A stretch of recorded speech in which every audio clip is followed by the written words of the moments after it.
Frenzy, sponsored by Berkshire Heating and Air and Wilbur Hammond, Munson Academy. Hello, football fans! It's time for Friday Night Frenzy. I'm your host, Glenn Kittle. It is week 6. We're past the midway point of the season already, but it's enough of that talk. Let's get right into those highlights, shall we? It's the Battle of the Bridge. Amherst, the Hurricanes, taking on their rival Northampton. First quarter, 4th and goal for the Blue Devils. Pass is going to be defended by Trey Bowman, getting a hand out there. Amherst takes over on downs. Second quarter, Amherst with the ball, and Nene Fernandez tosses to Travis Isabel. Isabel with the first down. He gets him in the red zone. A couple plays later, quick snap and handoff to Junior Ramsey. Ramsey up the middle and in for the Hurricanes. Touchdown. Makes it 8-0 after Amherst with the 2-point conversion later on. Coming up in the second quarter, Amherst Javier Hernandez hands off to Junior Ramsey up the middle into a scrum. Wait, Ramsey pops out of the scrum and races in for the second touchdown of the game. 16-0 after another 2-point conversion. Under a minute in the half now. Amherst with the ball. Nene Fernandez drops back. He goes left. Avoids a sack. Goes right. Fakes the pass. He's extending the play all over the place. Tucks the ball and runs. Now he's cutting across the middle. A sea of blue after him into the end zone for another Amherst touchdown. Makes it 24-0 following the 2-point conversion, and Amherst goes on to win in a blowout. Final score in that one: Hurricanes 48, Blue Devils 7. Minnechaug hosting the Purple Knights. The handoff is to Max Baroni, who has a hole and attacks the space and gets Chaug into the red zone. Chaug on the attack this time. This time it's going to be an aerial assault. The dish is going to go to Brandon Rosas for the touchdown on the sail route. Celebration, a little too much contact for Rosas to handle. Don't we agree there? Try to stay on your feet, young fella. Chaug's going to make their way back into the red zone. This time it's a handoff to Alex Bartlett, who takes it outside. He has plenty of blockers to lead him all the way to the end zone. Another score for the Falcons as they open up the floodgates.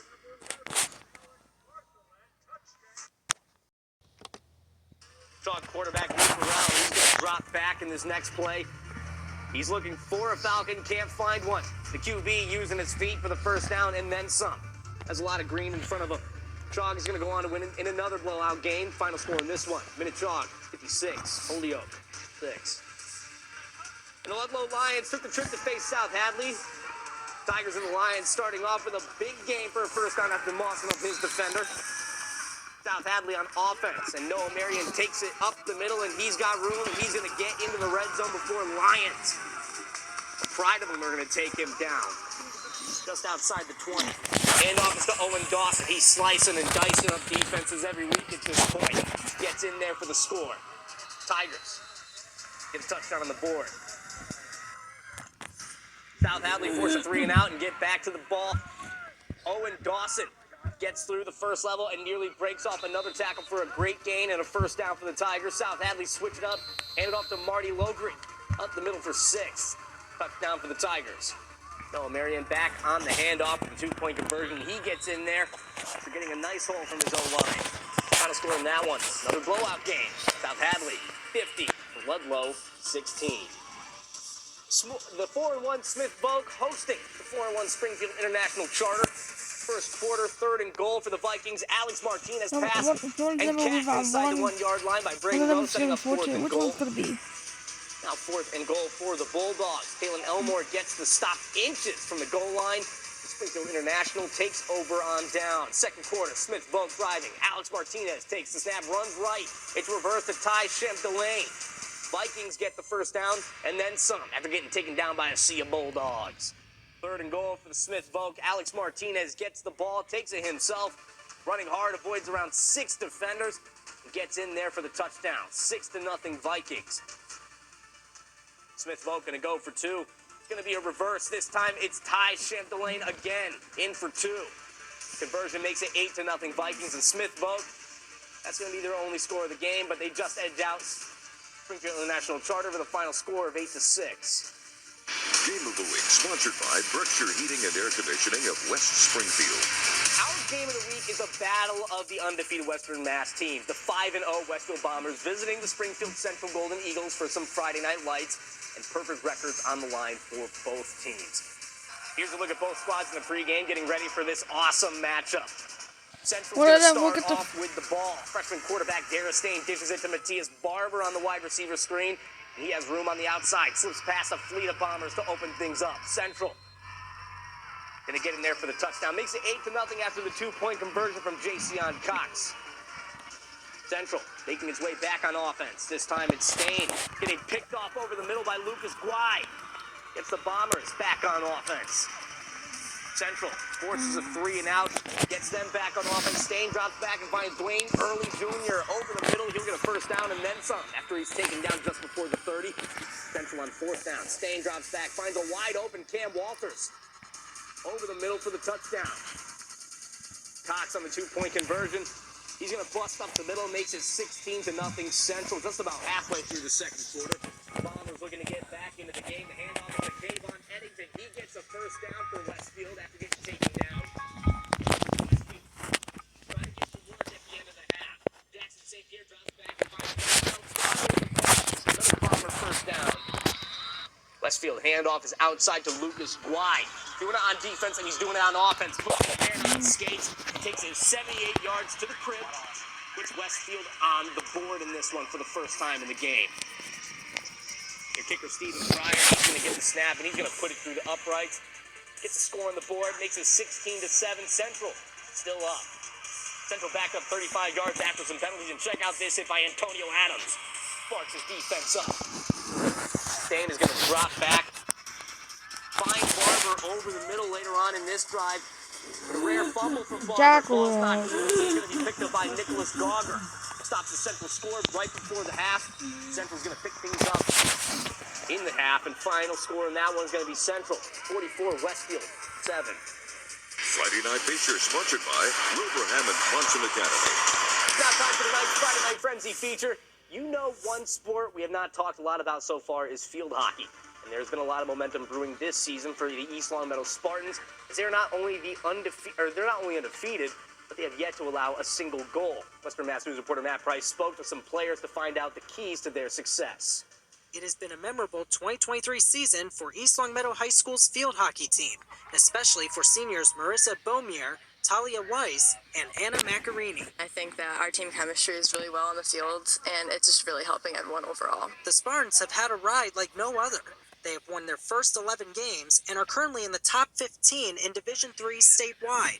And the team has yet to give up a single goal to any of their opponents, outscoring them 63-0. For Weiss, she says it has been fun seeing all of the younger players play a huge part in their domination. It's really great to just see everybody grow, not only together, but individually, and just thrive off of skill that they've just picked up. After losing to Notre Dame Academy in the state tournament last year, Beaumier tells Western Mass News that loss created a spark, getting shutout after shutout. I think we just are really determined this year just to do as the best we can and just make it as far as we can possibly go. As part of their pure domination, the Spartans have scored 6 or more goals during the last 5 games. Macarini tells us it has been important for her and her fellow seniors to lead the charge. We have a good team positivity culture going on. So it starts with us all bringing that to the team, and then everybody on our team kind of brings in some leadership in some way. No matter how this season ends, the players appreciate the community's support and cannot wait for what's ahead. People will ask, like, how are you guys doing? When we tell them, they're like, oh, and then more people show up to the games. Just building it up since then, even as freshmen and just being such a big part in the program, we just want to leave it at its best. The Spartans have a few regular season games remaining before playoffs and possibly the statewide tournament. Will they finish the year undefeated and continue to produce shutouts? We'll just have to wait and see. Unfortunately, we can't go to Zybeck's calling Mass ours. News. I mean, why wait and see? Let's catch up with the Spartan ladies field hockey team, where they continued their undefeated season versus the Frontier Red Hawks. In the first quarter, the Spartans start with a chance after the long ball from Grace Howard makes its way to Ava Gile. Chance to get out for a corner. Corner goes to Nina Cluck. She squares it to Emma Goslin from distance, and her shot finds the bottom right corner. 1-0 Spartans. The Red Hawks gonna get a corner of their own. This one is played toward goal by Claire Kirk-Kendall and steered in by Kate Walker. The first goal conceded for the Spartans this year. The Frontier ties it up. Makes it level at 1-1. The Spartans, Grace Rappold, showing off some stick work. Megs the defender and gets into some space. He's going to play Emma Goslin down the wing. who's going to center it to Ava Giles. She's not going to be denied on this chance like she was in the first highlight. She's going to scoop and score. Gets it in there for Longmeadow. Makes it 2-1. Frontier on a corner near halftime. This one's going to make its way to Kirk Kendall, who drives it toward goal, and Stella Heflin plays it back into Haley Hatowski. Puts it in the back of the net. East Longmeadow in the second half would find their winning ways again. Spartans move on to 12-0, and the final score in that one. East Longmeadow 3, Frontier 2. Now moving on to some football. Longmeadow versus Chicopee Comp. Comp can't quite complete the handoff cleanly, leaving the ball on the ground, and it's pounced on by Longmeadow's Jack Knifk. Final play, Longmeadow's second or 2-minute drill to end the first half. Quarterback Brody Harrington sneaks into the end zone, gets a score. Comp quarterback Calvin Kagan rolls out left and finds his man Shane Upham. He's going to catch it, but he fumbles upfield. It's going to be recovered by his teammate Hayden Cashane. Longmeadow ball. Harrington drops back and delivers a deep shot to Zach Tasman way downfield. Almost makes it into the end zone before he's down. And won't end up scoring on that one, unfortunately. Option handoff to Tasman, takes it down the sideline for a big game, but is brought down by Tyler Larkin just short of the end zone. Harrington on the play action. Rolls out at the 5 and hits Brendan Hardy in the flat for the touchdown. And the final score in that one, Longmeadow going to get the win here. Final score 35 to Chicopee Comp's 10. Friday Night Friends will be right back with more highlights. Stick around, everybody. Let's take court. Lennox Memorial taking on the East Longmeadow Spartans in some girls volleyball. East Longmeadow honored 4 seniors on their roster as they take on Lennox Memorial. Let's get into the highlights here. East Longmeadow's Adrian Rue sets it back to Ella Jarbashi. Sets it back to Rue for the spike bump by Emily Ferensky. Gets it to Ed Schattenberg, who's denied. Jarbaski goes for a spike, denied by Burnett. Lennox saves and manages to get it back over the net after some setup. Burnett gets a spike off and saved it once again. This time it's going to be Abby Winger. Does that mean you have problems? Garzatsky gets it over the net again just for the Spartans and sets up another spike, this time by Rue, but it goes a little too deep. The final score in that one is going to be Lennox 3, East Longmeadow 2. Let's move to some boys soccer second half action. Comes Robert Donahue on the corner and finds Derek Longzak, who dishes it to Nate Darren, who misses just wide. Now SIC's Albert Kyriem on the corner, punched out by Frankie Cabrera. Another corner, this time taken by Giancarlo Torres, and Cabrera punches it out again, giving his team a break. Comps Carlos David centers it to Donahue. He pushes it back to Darren. His shot is going to rattle the crossbar. Can't get it quite down there. Same possession for Comp. Evan Tyrell centers it for Darren once again, and it's a good header, but it's saved by the keeper. Donahue puts a nice touch on it through a defender onto Carlos David. He's one-on-one and slides it into the back of the net. Gets a score for Comp. Donahue again at the midfield. Dishes it to a teammate, Tyneas McCluster. Out wide. Gets toward Lonzak, who puts a soft touch on it. Slow roller into the back of the net. Comp's going to win this one big. Final score, Chicopee Comp 5, SIC 0. Moving into some football, East Longmeadow versus West Springfield. Johnny Jindarua takes a direct snap to the right for a quick touchdown. Now Westside's quarterback, Nate Stone, is going to hit the receiver, Caleb Bradley, on the sideline for a first down. Take a look at the toe tap. He's definitely in there. East Longmeadow Shane Becker throws a bullet behind Jake Robidoux, and it's going to be picked off by Westside. Jindarua takes a snap and airs it out to Brandon Paquette for another long Westside touchdown. 2-point conversion from the following play. Stone connects with Noah Cunningham in the flat for a 2. This is actually that pick 6.